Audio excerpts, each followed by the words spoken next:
पनौती बहू। किसी की वजह से अगर कोई काम रुकता ही चला जाता है तो लोग उसे पनौती कहने लगते हैं। अरे आज हम लोगों की जूस की फैक्ट्री का माल ट्रक में लद कर शहर जा रहा है। डिलीवरी होते ही पेमेंट भी आ जाएगी। लाखों रुपए का माल है। लेकिन थोड़ी ही देर में रितु का पति दौड़ता हुआ आता है। पिताजी, पिताजी, वो जूस से भरा ट्रक पलट गया। सारा जूस पास की नाली में बह गया। हे भगवान, तेरी शादी के बाद ये पहली बार ऐसा हुआ है। मैं तो बोल ही रहा था कि इस लड़की की कुंडली बनवा लो। देखा, आए दिन नुकसान। बेचारी रितु पर्दे के पीछे से ससुर की बात सुन रही थी, लेकिन करती भी तो क्या, कहती भी तो क्या। अरे रितु, क्यों उदास होती हो? मुझे भरोसा है तुम ही मेरे घर की लक्ष्मी हो। आई आई आई आई आई आई! अरे मेरे पैर में चोट लग गई है रितु, जरा चल डॉक्टर को दिखाते हैं।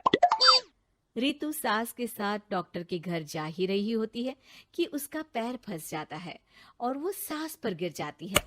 हाय रे, पहले से पैर टूटा था, अब ऊपर से मेरे ऊपर गिर गई। हे भगवान, उठा ले मुझे भगवान। आये, आये, आये, कोई उठाओ तो मुझे। हाँ सासू माँ, लाइए हाथ दीजिए, यहाँ बैठिए, मैं पानी लेकर आती हूँ।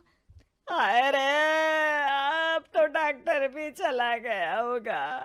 अरे इस लड़की के कारण पता नहीं मैं अपने पैरों पर खड़ी भी हो पाऊंगी कि नहीं। माँ, बहुत घबराहट हो रही है। कल मेरी अपनी खुद की फैक्ट्री शुरू होने वाली है। पता नहीं कैसा रहेगा मेरे लिए बिजनेस। अरे क्यों नहीं बेटा, अच्छा होगा। इतनी लगन और मेहनत जो की है तूने, बस तेरी बीवी का मनहूस साया ना पड़े। अरे जब से आई है कुछ ना कुछ मनहूस होता ही चला जा रहा है। कैसी बात कर रही हो माँ? एक तो वो अपना घर परिवार छोड़कर हमारे लिए यहाँ आई है, और तुम हो कि। दिन बीतते हैं और एक दिन। निकल इस घर से, मैं कहती हूँ निकल।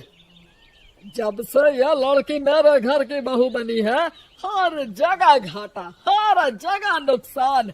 कभी सास का पैर टूट रहा है तो कभी जूस का ट्रक ही गिर जा रहा है। अरे अब तो हद ही हो गई। मेरे बेटे का इतना भारी एक्सीडेंट कि वो कोमा में चला गया। वो तो शुक्र है कि जान बच गई। नहीं नहीं, हम ऐसी लड़की को अपने घर में रख ही नहीं सकते। अब तो रितु को भी लगने लगता है कि वो मनहूस है। वो चुपचाप घर छोड़कर निकल जाती है। चलते चलते रितु एक जंगल में झोपड़ी में पहुंच जाती है, जहां एक साधु तपस्या कर रहे होते हैं। आ गए बेटी, क्यों परेशान होती है? ये तो जीवन का नियम है। इंसान हमेशा नकारात्मक चीजों को ही सुनता, देखता और समझता है। किसी की अच्छाई उसे नजर ही नहीं आती।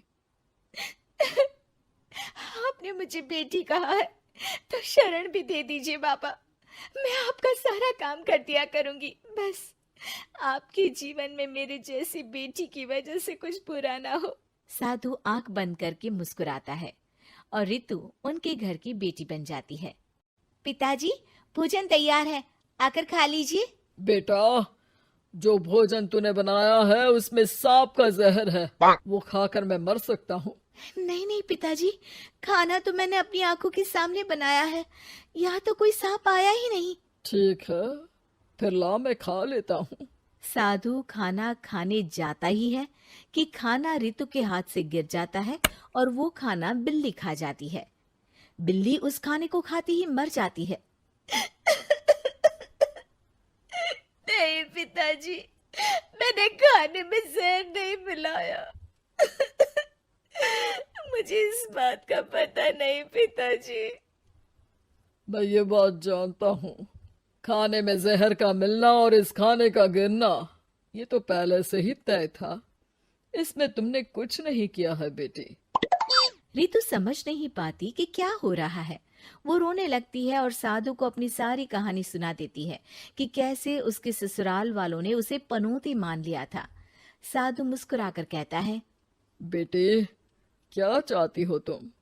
क्या तुम जीवन भर यहाँ रहना चाहती हो या फिर अपने ससुराल जाना चाहती हो?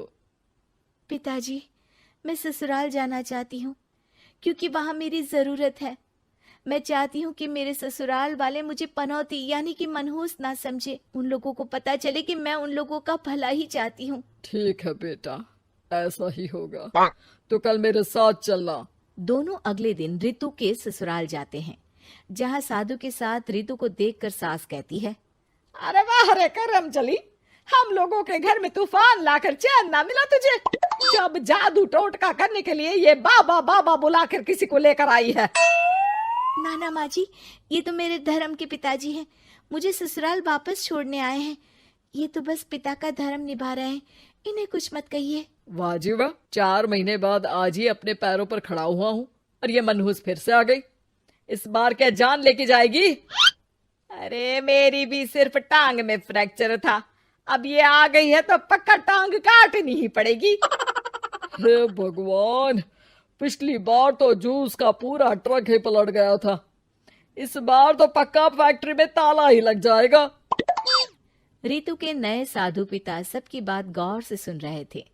फिर वो बोल पड़ते हैं, मैं आप लोगों को कुछ दिखाना चाहता हूँ। वो साथ में गोला लाए थे।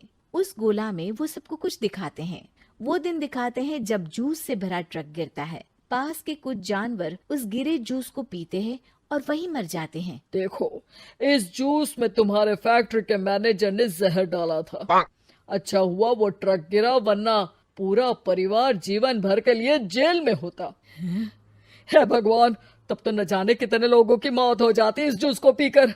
शुक्र है भगवान का, अनहोनी से बचा लिया। फिर वो दिन देखते हैं जब पति का एक्सीडेंट हुआ था, लेकिन रितु के करवा चौथ के व्रत के कारण वो बच जाता है, वरना तो मृत्यु निश्चित थी। सभी रितु की तरफ देखते हैं। बाबा, मैं तो मनहूस नहीं हूँ। शुक्रिया बाबा, मेरे मन में जीवन भर का बोझ रहता कि मैं इन लोगों के दुख का कारण तो नहीं। नहीं नहीं बेटा, मनहूस तो ईश्वर किसी को नहीं बनाता।